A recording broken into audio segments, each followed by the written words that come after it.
এখন বাজছে 6:30, মানে 6:25, মানে সন্ধেবেলা।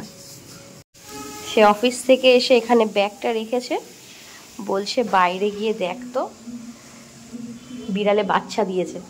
দিয়ে বলছে বাইরে দাঁড়িয়ে একদম সোজা তাকাবি। দিয়ে দেখছি এখানে কেকের কি বলবো, এই দেখো কেক নিয়ে এসছে রে আমার। ও বাবা, আমার ফেভারিট ম্যাঙ্গো কেক। এরপর সন্ধে দিয়ে সোজা বসে গেলাম রেডি হওয়ার জন্য। আর এই যে দেখছো এই কুর্তিটা দিয়েছে আমার হবু শাশুড়ি মা। আমি তো এখানে রেডি হচ্ছি, আর তোমরা কি খেয়াল করেছো এই যে মহারানী আমার চেয়ারের মধ্যে বসে রয়েছে? এই চেয়ারটিতে আমার থেকে বেশি ওই বসে। বাড়ির প্রত্যেকটা জিনিসে দখলদারি করা চাই। আমি তখন আপন মনে ব্যস্ত, আর ওরা দুজন যে কি গল্প করছিল কে জানে। ও কিন্তু প্রত্যেকটা কথা বোঝে, কিন্তু বদমাইশি করে সাড়া দেয় না। ভাবছে কি বলছে রে বাবা, ওই যে ঘুম পেয়ে গেছে। তো আমি রেডি হয়ে গেছি, এই যে দেখো। এরপর দুজন মিলে বেরিয়ে পড়লাম বাইক নিয়ে আমরা যেখানে গাড়ি রাখি সেখানে যাওয়ার জন্য। আমি বেশ কয়েকদিন ধরেই শারীরিকভাবে অসুস্থ, তাই আমার খুব একটা যাওয়ার ইচ্ছে ছিল না, কিন্তু ওই যে উনি তো আমাকে ছাড়বেন না, জোর জবরদস্তি নিয়েই যাবে।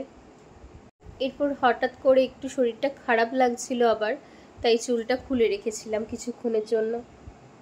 এরকম করতে করতে কখন যে 12টা বেজে গেছে, ওরে বাবা। সে তো আমাকে ঠিক 12টার সময় একটা গালে হামি দিয়ে উইশ করলো, হ্যাপি বার্থডে বাবাই। এরপর আমার এক দিদিকে রাজারহাট থেকে তুলে নিলাম গাড়িতে। তারপর মজা করতে করতে সারা রাস্তা গাড়িতে করে খুব আনন্দ করছিলাম। আর জানো তো, ওকে তো বলাই হয়নি যে আজকে আমার বার্থডে। মানে ওকে বলেছিল, কিন্তু ও ভুলে গেছে সেটা, কারণ ও তখন অন্য ফোনে ব্যস্ত ছিল। তাই ও ঘরে পরার জামা পরেই চলে এসেছে। তারপর বলছে আমি কোথাও যাব না, তোরা আমাকে বলিসনি কেন, দেখ আমি কিরকম চুলের মধ্যে বিনুনি করে এসেছি, এইসব বলছিল। তারপর ভাবছিলাম যে কোথায় যাব কোথায় যাব, এরকম করতে করতে হঠাৎ ঠিক হলো বলবন্ত সিং ধাবাতে যাওয়া হবে। এই হনুমানটার সব প্ল্যান ছিল এগুলো, তবে বেশ ভালোই লাগছিল। সোজা গিয়ে আমরা একটা টেবিল নিয়ে নিলাম। এই দেখো যার কথা বলছিলাম, ওর সেজেগুজে আসতে পারেনি বলে মন খারাপ। এদিকে আমাদের খাবারও দিয়ে গেছে, আর প্রত্যেকটা খাবার কিন্তু ভীষণ টেস্টি ছিল। আমার একটা প্রিয় ডিশ অর্ডার করা হয়েছিল মিক্স ভেজ, এটা আমার সব থেকে ফেভারিট। এছাড়া পনির বাটার মশলা, তান্দুরি রুটি, আলুর পরোটা এগুলো খেয়েছিলাম। এবার এখান থেকে বেরিয়ে পড়লাম। রাতের কলকাতা দেখতে দেখতে কী যে ভালো লাগছিল, আমরা অনেক গল্প করছিলাম, কিন্তু সেগুলো তোমাদের সাথে শেয়ার করতে পারছি না। এই যে প্রত্যেক বছর 12টার সময় উইশ করা, এগুলো আমার কাছে বড্ড স্পেশাল। ফেরার সময় প্রচুর বৃষ্টি হয়েছিল। পরের দিন একটা পার্সেল ছিল, সেটাকে প্যাক করে ঘরের কাজগুলোকে সেরে নিচ্ছিলাম। অনেক জামা কাপড় ছিল, সেগুলো কাচাকুচি। এরপরও চিকেন এনে দিয়েছিল, আর চাল আর চিকেন দুটো মিক্স করে বসিয়ে দিয়েছিলাম। এরপর সারা বাড়ি আগে ভালো করে ঝাড় দিলাম, ঘর মুছলাম। আর জানো তো, একটা বেডশিট আমাকে দিয়েছিল, তোমাদের সাথে হয়তো শেয়ার করেছিলাম। দেখো এই বেডশিটটা কি সুন্দর না? Happy birthday. কেমন আছিস বল? খুব ভালো, খুব ভালো। Happiest birthday ever. কারণ অনেক অনেক অনেক ভালোবাসা, অনেক অনেক ভালো হোক তোর। ফেসবুকে সব বলে দিয়েছি, আর এখন নতুন করে কিছু বলতে পারছি না। তুই যে আমাকে বললি যে আমি যাব, হ্যাঁ 5 মিনিটের জন্য, তো হাতে এটা কেন নিয়ে এসেছিস? তুই ভাবলি কি করে আজকের দিনে আমি খালি হাতে চলে আসবো? আচ্ছা কিসে করে আসলি? ছোট করে। বাইরে তো জল হচ্ছে। হ্যাঁ তো কি হয়েছে, ছাতা তো বাইরে রেখেছি।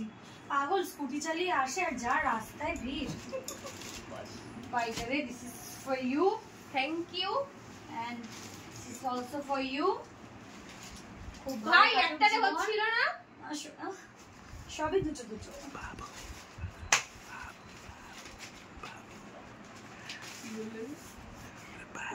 বাবা আমার একটা কুর্তি নিয়ে এসেছে। নাইছি, তোমার পছন্দের কাফতান।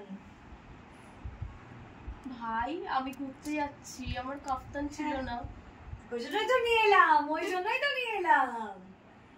হে जो ভগবান, जिसको प्यार करता है वो उसका दिल का बात समझता है। রিয়েলি সত্যি সত্যি আমার ভীষণ ভাবে প্রয়োজন ছিল এটা। তাহলে হামিদের থ্যাংক ইউ থ্যাংক ইউ। সত্যি ভীষণ খুশি হয়েছি।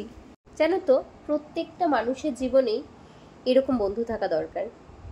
বালিতে যখন প্রথম আসি তখন সুকন্যার সাথে আমার পরিচয় হয় একটা গ্রুপের মাধ্যমে।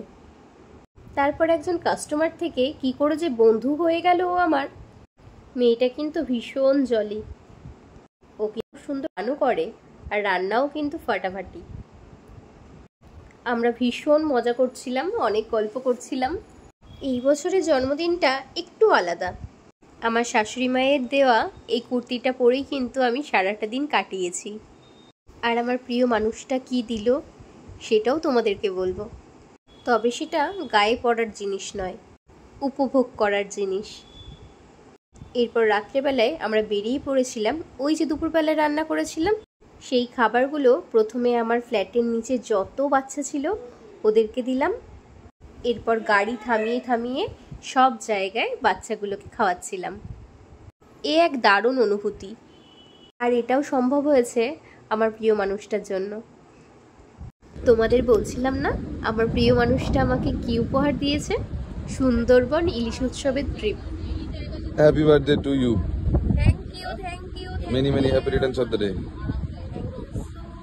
এই যে খোলা আকাশের নিচে চারিদিকে ফুরফুরে হাওয়া, নদীর মাঝখানে এই যে এইভাবে কেক কাটতে পারবো সত্যি কখনো ভাবিনি। তাও আবার আমার পছন্দের কেক। এই দেখো হনুমানটা কিছু ফটো তুলেছে আমার, তোমাদের সাথে শেয়ার করছি। এছাড়া আমি আপলোড করে দেব, তখন দেখে নিও। সত্যি উপহারটা আমার জন্য দারুণ ছিল, খুব ভালো লেগেছে, ভীষণ ভালো লেগেছে। আর ভীষণ ভীষণ ভীষণ এনজয় করেছি। এরকম একটা মানুষ থাকলে আর কিচ্ছু লাগে না। কি বলো তোমরা? ব্লগটা ভালো লাগলে অবশ্যই লাইক করো।